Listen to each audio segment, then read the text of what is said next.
All right, so President Trump was talking about going into Fort Knox to see if the gold is still there. Now, if you don't know, perhaps you're younger, Fort Knox in Kentucky was where they stored all of the gold that was the basis of all of the money in the United States. So, in the United States at that time, we were on the gold standard, which means they had to keep enough gold in Fort Knox to match the amount of money in the money supply that we all used every day. That's a lot of gold. And Trump is talking about, let's go in there, because nobody goes in Fort Knox except when I was in college and we got in.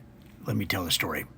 So it was spring break in the 1980s, early 1980s, a time when mullets were majestic, neon was lifestyle, and our best ideas were born from equal parts boredom, sunburn, and gas station nachos.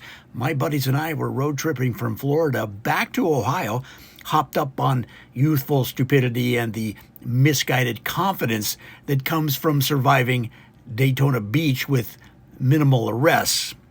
Well, minimal. Somewhere in Kentucky, someone, probably Jerry, because it's always Jerry, said, hey, let's stop by Fort Knox, to see if they'll let us in for a quick peek at all that gold. Gold fever hit us instantly, even though not one of us had a plan beyond wing it and hope for the best. So naturally, we cooked up a foolproof infiltration strategy.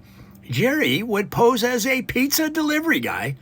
We found an old delivery shirt stuffed in the trunk. Why we had one, it remains one of our mysteries. We don't know. And slapped an empty Domino's box in his hands. Large pepperoni for General Goldstein, Jerry announced at the front gate, like he was auditioning for Mission Ridiculous. And for reasons I still don't understand, maybe the guard was hungry. Maybe it was divine intervention, but we got in.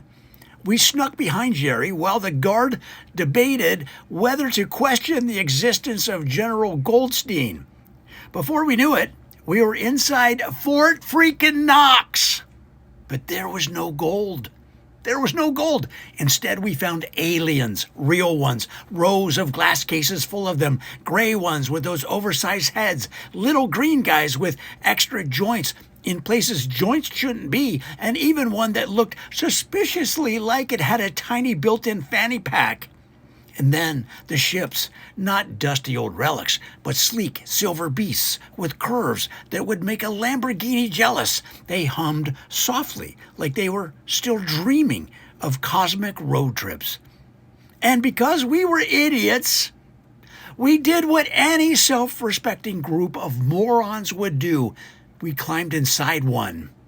Bro, this thing's nicer than my mom's station wagon, Dave said, running his hands over controls that looked like a cross between a synthesizer and a blender from the future. The air smelled like, I don't know, science? It was metallic but weirdly minty, like the ship had good hygiene.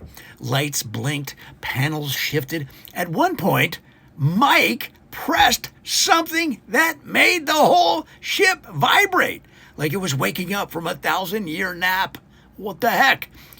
Okay, yeah, let's not accidentally launch ourselves into deep space, I said, practically dragging everyone out before someone hit the self-destruct button labeled in intergalactic wingdings. But we weren't done being dumb. We found a dead alien. I don't know if it was dead or like interstellar hibernating, but it looked dead.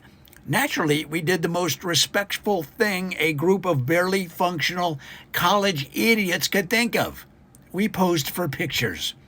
Dude, get in here. Help me prop him up, Jerry said. We slung the poor alien's rubbery arms over our shoulders like he was an old drinking buddy who couldn't handle his alien tequila.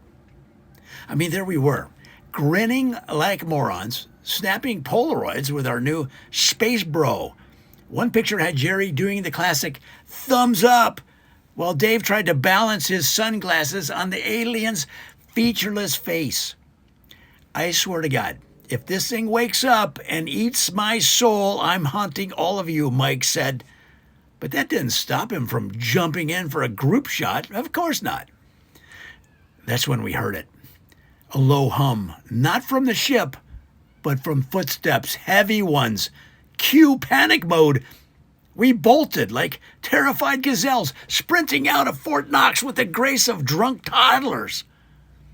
Jerry still had the empty pizza box clutched like it was some kind of protective shield. And I swear Mike was crying, but, he used to cry all the time.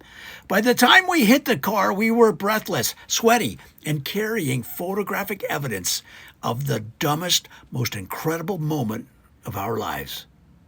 As we sped away, Jerry took one last glance in the rearview mirror.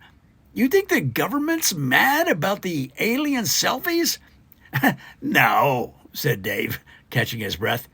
They're probably too busy wondering why that pizza never showed up.